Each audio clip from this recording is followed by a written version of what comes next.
dynamite. We got that dynamite. Find the perfect ride for you today with the New Year New Ride sales event at Guam Auto Spot. Get behind the wheel of the 2024 Outlander Sport starting at just $22,995 or only $156 per paycheck. Visit GuamAutospot.com or call 671-478-AUTO.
Wendy's new Cajun chicken sandwich.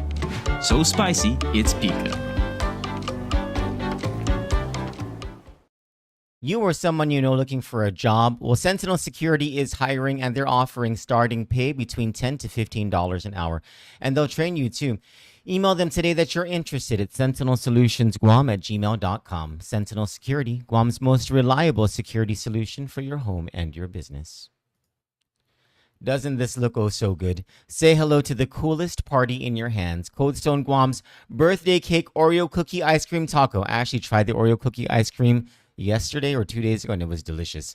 They took everything you love, birthday cake Oreo cookie ice cream, rainbow sprinkles, rich chocolate, and crispy waffle taco shell and turned it into the ultimate summertime celebration. This signature creation won't be around forever, so grab yours while it lasts. Cold Stone Creamery, the ultimate ice cream experience.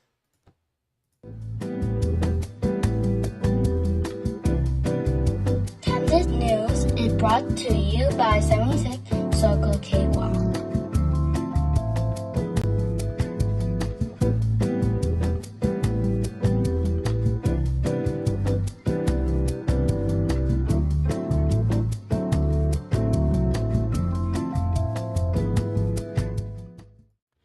Good afternoon, my dear friends. It is 12:22 p.m. on Sunday, July 13, 2025. I'm back from my vacation, and this is my first day back at work. And I have to tell you, I'm not excited about being back to work.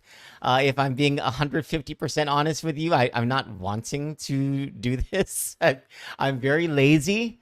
I'm not one of those people, you know, those people, they're like, I think they're monsters or something. They're able to just like get it going, you know, just as soon as they wake up, they're ready and raven to go. Or, you know, when they set their mind to something, like they're just going to start doing it and they start right away. And it's like they don't need to rev up their adrenaline, meaning they're aliens from another planet. I'm not one of those people. I'm one of those people that it takes me quite a bit of time to get going. But once I get going, like I am, it's kind of hard to get me to stop. And so that's why it took 9 years for me to take a vacation.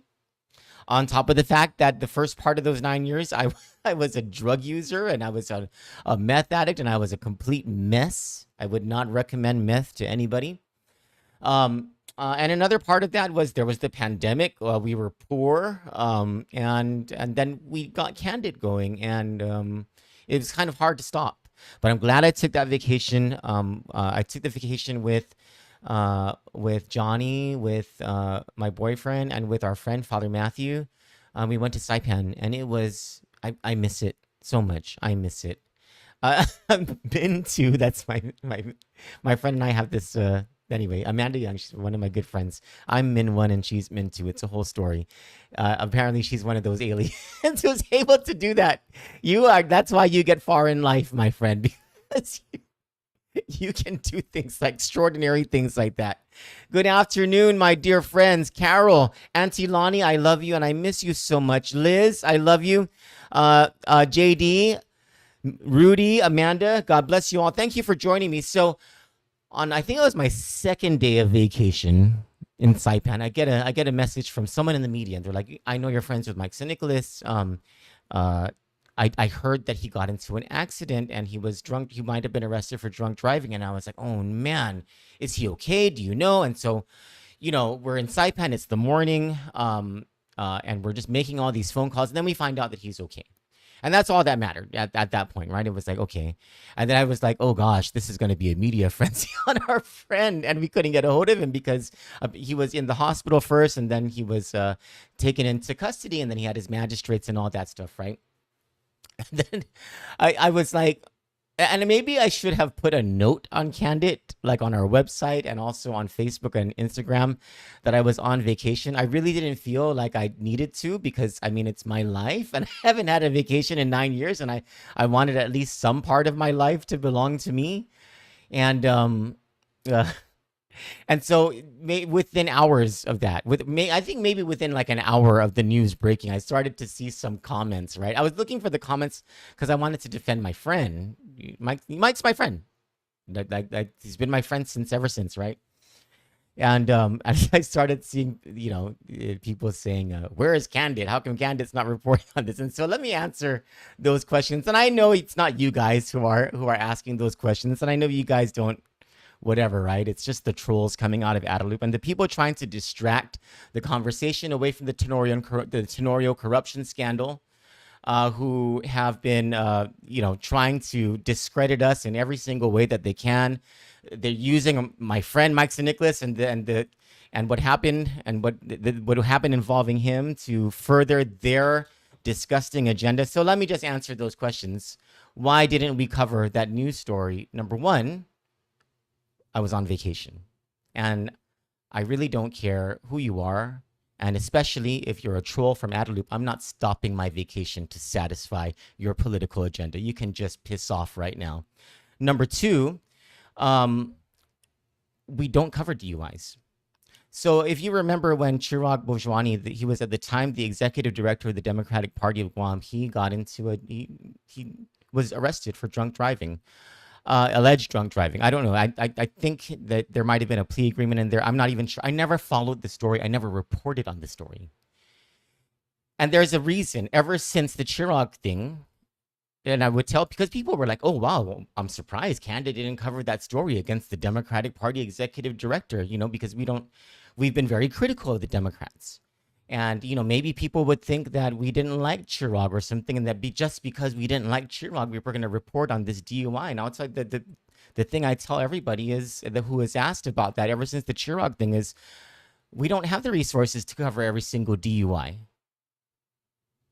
And that's why we stopped covering the magistrates' reports. We don't have the resources to cover all of the magistrates' reports and then to do the right thing and to follow up on all of those criminal complaints. Because if we were being truthful with the public, not only would we cover the magistrates, but we would cover the plea agreements and the court trials as well. And there is no way we have the economy of resources to do that. And so, first of all, I was on vacation. That's done there. But secondly, we don't cover DUIs. Third, newsworthiness. Now, I will admit, and this is why the other news covered it. It is newsworthy that a former public official was arrested for DUI. It's newsworthy for one news cycle. It's newsworthy that it happened. I don't know that it's newsworthy to have followed him into the probation office. If we had the resources to do it, I don't think that we would do something like that to anybody, to follow someone into the probation office for a DUI, especially if it's a former official and not a current official, a current elected or whatever official. And so, those are the reasons that we didn't. But I'm covering it right now. I'm talking about it right now. So here we are. And well, here's the other thing, right? I lost my train of thought. Oh, the most important thing about that story. Now, I don't know if my friend, I have not talked to my friend about the situation, and it's because he cannot talk about it. I've asked. And of course, he cannot talk about it because it's an ongoing case. So I did my job as a reporter to ask the question, like I do to anybody else, right? And if they're not going to provide an answer because it's an ongoing case, then that's the end of it until it gets to a court system or whatever. So I don't know if he was drinking and driving, but let me just say this: drinking and driving is wrong. There's just no, and I've seen the comments on both sides, right? And I'm very thankful that the vast majority of the comments have been supportive of my friend. I also don't want any of us to make an excuse for drinking and driving because it's wrong. It shouldn't be done. You can harm yourself. You can harm others. The risk of hurting someone or hurting yourself when you drink and drive, or when you're drugged and you drive, goes up tremendously, and not a good idea. It's Katrina says it's hard to be biased if he is your friend. Yeah, I say it all the time. I am very much biased, like any human being is, and the difference is that I'll say so. I'll admit it. But there's a difference between being biased and being objective. And so here I am being objective. Now, I will not. The thing I will not do is kowtow to these trolls from Adderloop who are trying to morally equivocate and who for some reason believe that a DUI is somehow equivalent in newsworthiness and media exposure and the deservedness of public attention as a federal program theft, money laundering, wire fraud, mail fraud conspiracy that alleges the theft of at least $1.9 million from people who are poor and from the homeless as well. There is no comparison there. And so as I am talking about this, as I'm coming back from vacation and having this very first show since being back, it's been, I think, 9 or 10 days since I've had a live show in studio. It does not escape my attention that while within an hour of the news breaking about Mike Nicholas's DUI, there was such a strong call from trolls from Adderloop, wondering where is our story on it, even though I was on a vacation. And I have not been able to find anywhere since news broke yesterday. And we've had this story since yesterday, but I was lazy and I did not want to report on it until I was sure that I was going to be back in the saddle and ready to rev and ready to go. And so that's right now. So everybody else reported on it but us, but I have not seen one single comment from an Adderloop troll wondering why we haven't yet covered the Pierre Tim Ugan cabinet member allegations that this cabinet member, this member of Adderloop, allegedly possessed meth, according to the victim in this case, and then allegedly strangled and beat a woman known to him. And the reason that you're not going to see any comments like that is because in the minds of these political dwarves and cowards who go onto social media faceless, nameless, without presenting themselves for who they are, it has never been about justice for these people. It has never been about truth for these people at Adderloop. Not all of them, but some of them, many of them who are in positions of influence and power. It has always been about their self-advancement. And you know what? That self-advancement hurts the very person that they're supposed to be protecting, and that's Governor Lou Leon Guerrero. So according to a magistrate's report, and we were the first ones to ask about this yesterday we have this media chat, and I think KOA may have heard of it first, but we asked for it in the media chat. Was Tim Ugan arrested? And Crystal Paco San Augustine is in this media chat.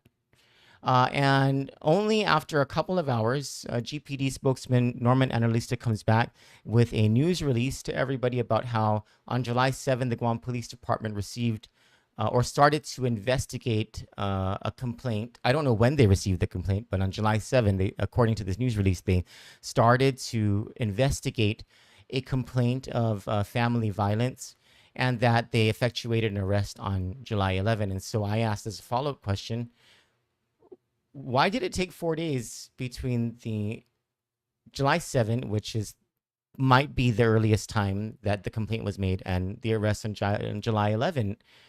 Isn't that highly unusual in a family violence case? There are certain things that, a family violence case is a lot more urgent than other types of cases, right? For obvious reasons.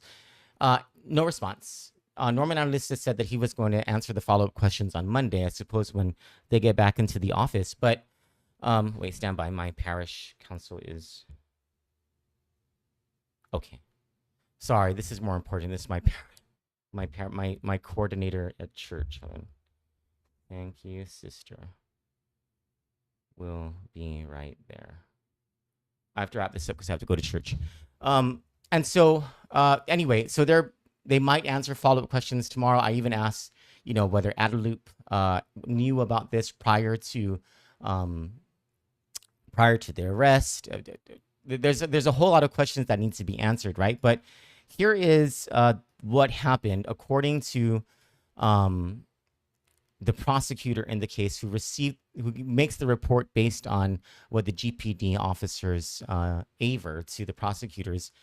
And it says here I think this is a typo. It says June 7, but I think they mean July 7 at about 10:50 a.m. A woman known to Tim Ugan. Tim Ugan, by the way, is the executive manager or the interim executive manager of the Guam Regional Transit Authority. He formerly was the Guam Homeland Security Advisor.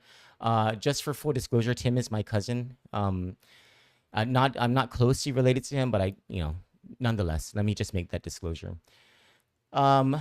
So there's information from this that I'm going to leave out in order to protect the identity of the victim, because this is a family violence case, and because it involves certain sensitivities, right?